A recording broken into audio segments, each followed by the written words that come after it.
ምርጫ በሚመለከት የተነሱ በጣም ገንቢ ሀሳቦች አሉ። ምርጫ መሆን አለበት ቢሆን ጥሩ ነው የተባሉ ሀሳቦች እንዳለ እቀበላቸው። ትክክል ነው። ምርጫ እንደዚያ ዲሞክራሲያዊ ሲሆን ጠቃሚ ነው። ምርጫ ድምጽ የሚሰጡ ዜጎች እንደ ጡብ ናቸው። በምርጫው የሚሳተፉ ፓርቲዎች ደግሞ እንደ ማገር ናቸው። በሚሊዮን ጡቦች ከ50 በሚልቁ ማገሮች የሚሰራ ቤት ነው የሚሆነው። በርከት ያሉ ሰዎች ጡባቸውን ካልጣሉ፣ የሚሳተፉ ሰዎች ማገራቸውን ካላኖሩ ጠንካራ ቤት አንገነባም። የዘንድሮ ምርጫ ሰላማዊ፣ ፍትሃዊ፣ አካታች ባለፈው ካየነው ምርጫ በሁሉም መስፈርት የተሻለ እንዲሆን አበክረን ነው ይሰራ ያለነው። አሁን ሚኒስትሮች ከሞላ ጎደል ሁሉም ሪጅን ላይ ነው ያሉት ቅድም የተባለውን ችግር ለመፈተሽ። አሁን እኔ የተሻለ ምርጫ ይኖራል እያልኩ ነው። አንዳንዶች ሰግታችኋል። ለኢትዮጵያ ሕዝብ መልሴ በውጤት እንየው ነው። የኔ እምነት ይሄ ፓርላማ አሁን ካሉ 5 እና 10 ሰዎች በ5 እና 10 እጥፍ ያደገ ድምጾች ይሰማሉ ብዬ አምናለሁ።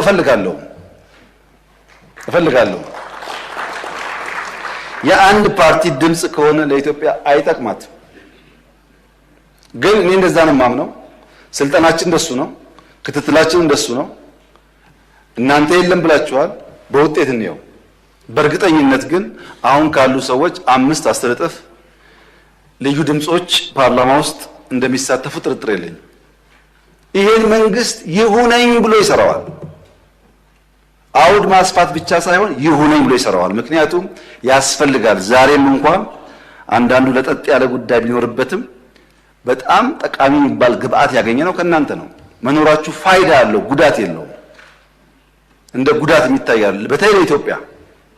በዚህ ምክንያት በደንብ አበክረን የምንሰራበት ጉዳይ ይሆናል።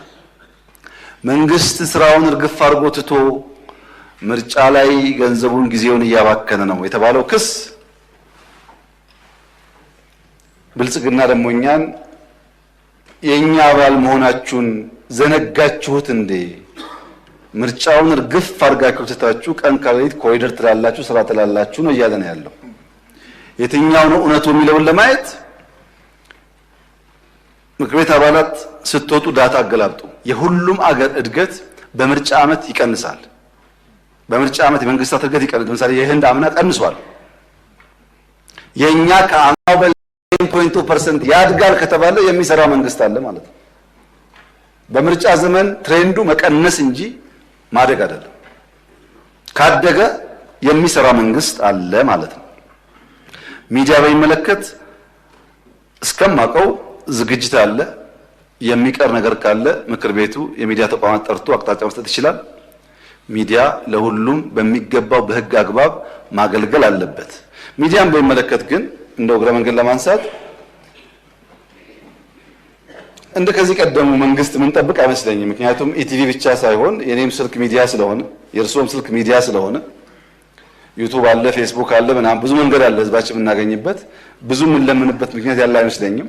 ብቻም ሳይሆን ወጣቱ የትኛውን ነው የበለጠ የሚሰማው የሚለው ጉዳይም አከራካሪ ነው እና ሚዲያ እንደ ድሮ አሳሳቢ ጉዳይ አይመስለኝም። ያም ሆኖ ግን የመንግስት ሚዲያ ተቋማት ሁሉንም በሚያሳትፍ መንገድ መስራት አለባቸው። እምነቱም አቅጣጫውም ይሄ ነው።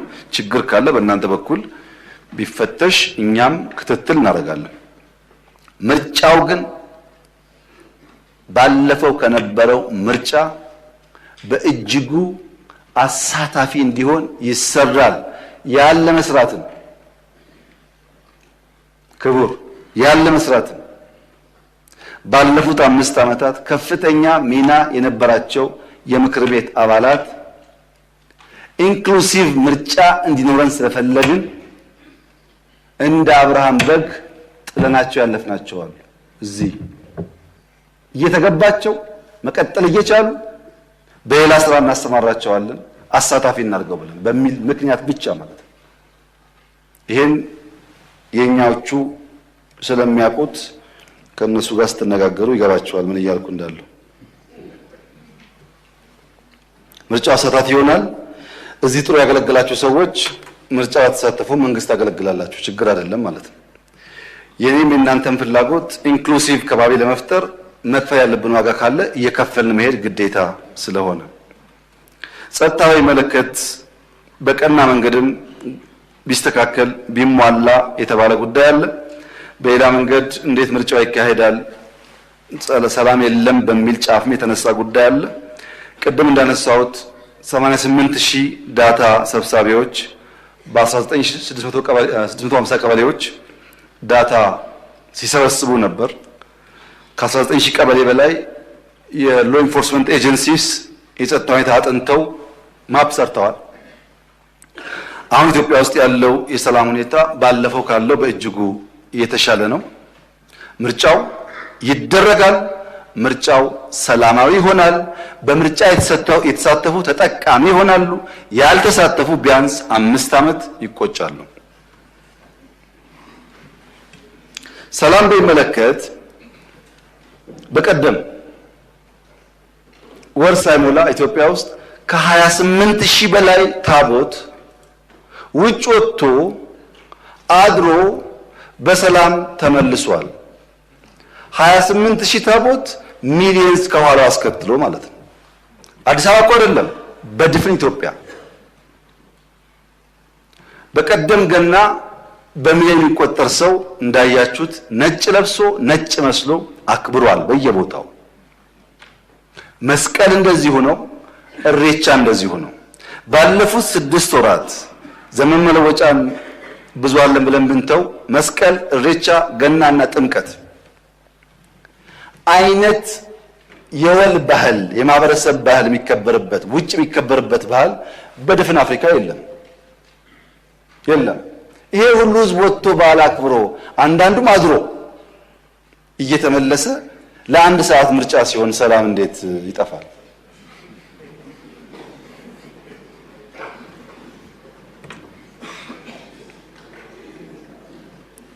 የሞኝ ዘፈን ሁልጊዜ አበባዬ ነው ይባላል። የሞኝ ዘፈን ምርጫ ሲደርስ መንግስት አደርጋለሁ ካለ አታድርጉ፣ ሰላም የለም፣ ኑሮ ውድነት ነው፣ እንትና ጸጉሩ ተመልጧል ይላሉ። መንግስት ኮሮና መጥቷልና ትንሽ ወራት እናቆይ ካለ የለም ምርጫ ማድረግ አለብን፣ ካለ ምርጫ ህገ መንግስት ይበላሻል፣ ዲሞክራሲ ይበላሻል ይላሉ። ለምን? ሽግግር መንግስት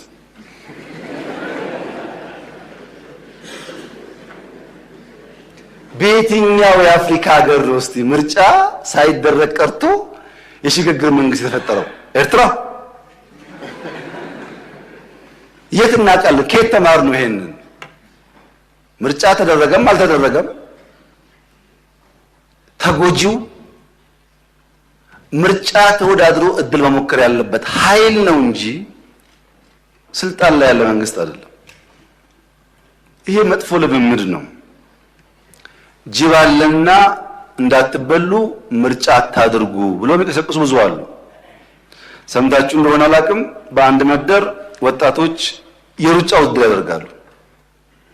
ባረጉ ቁጥር አንደኛው ያሸንፋል፣ ባረጉ ቁጥር አንደኛው ያሸንፋል። እንደማያሸንፍ ስለሚያቅ አንድ ቀን ዘይዶ መጣ። ልክ ሩጫ ተጀምሮ ሰዎች ሞት ሲጀምሩ ጅብ መጣላችሁ አለ፣ ጮኸ። ወደፊት እየሮጠ የነበረው ሰው ጅብ መጣ ብሎ ወደ ኋላ ተመልሶ አልፎት ሄደ።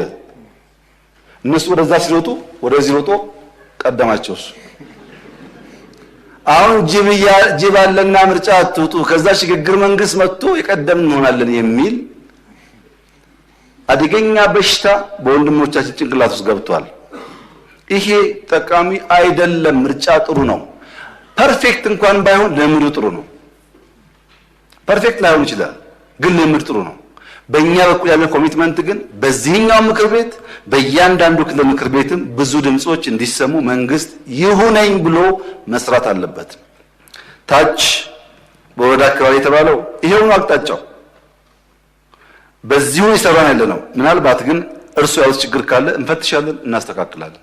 ዋናው ጉዳይ ግን በፍሬያቸው ታውቃቸዋላቸው እንደሚባለው በውጤቱ ይለያል የእርሱና የኔ አቋም ማለት ነው። እና ምርጫው የተሻለ እንደሚሆን ተስፋ አደርጋለሁ። ያልተመዘገባችሁ ተመዝገቡ፣ ያልወሰናችሁ ወስኑ። ሰፊ እድል የሚገኝበት ምርጫ ስለሆነ መወዳደር ጥሩ ይሆናል ብዬ አስባለሁ።